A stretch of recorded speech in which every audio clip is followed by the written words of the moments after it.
Yo, how can I raise my grade? What was the thing we did yesterday? Or the infamous, everything you wanted to know got put in the subject line.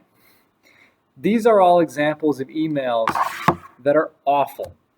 And they're the kind of emails that you don't want to send. This short little mini video is going to talk about how you can be more successful by managing how you send emails and how often you check emails. Two skills that you will find are super critical for keeping on top of your online coursework. So let's go ahead and get started.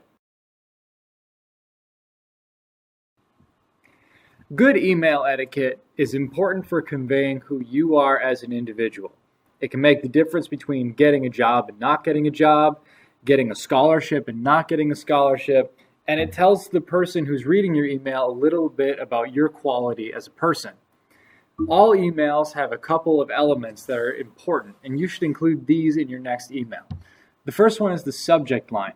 In the subject line, you should put a 2 to 5 word description of why you are sending the email. This gives the person a way of figuring out what you want before they even open up your email. Now, once they've opened it up, you should always begin with a greeting. Say hello, good morning, good afternoon, something like that. Introduce yourself like you would to a stranger.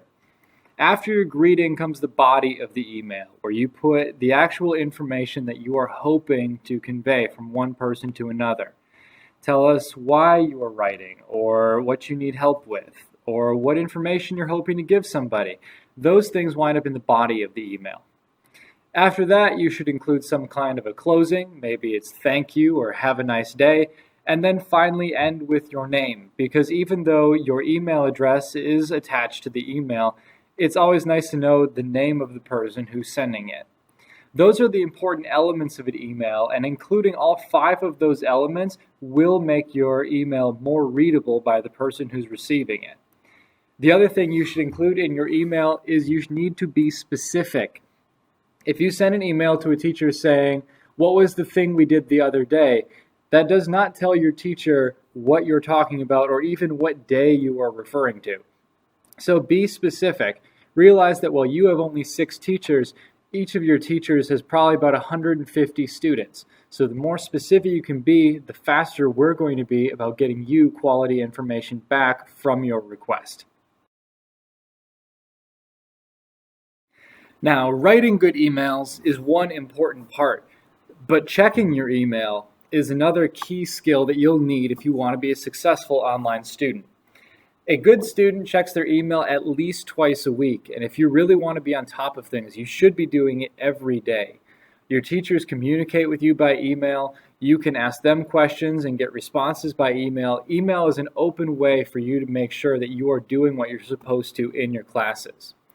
Now, that's all well and good, but if you're anything like most of my students, you open up your email box and you've got about 100 unread messages, and you just don't want to deal with it right now. So, here's what you can do. Most of those messages, in fact, probably nearly all of them, no longer matter. They've been sitting in your mailbox too long for them to make a difference. So what I'm going to encourage you to do right now is delete all of your unread messages. Let's start from scratch. And then make a goal for how often you're going to check your email. Is it going to be once a day? Is it going to be every other day? But set a goal and see if you can manage to keep your email box under a certain number of unread messages. Now, what is the magic number for unread messages? That's entirely up to you. Some people can handle having 10 unread messages. Other people, as soon as they go above 5, they suddenly go crazy and they just decide it's not worth trying to keep up. But remember, email is an essential tool for you to have, not just now in school, but also in the future in your adult life, and learning how to manage it now is important. I hope that this has helped you a little bit, and good luck.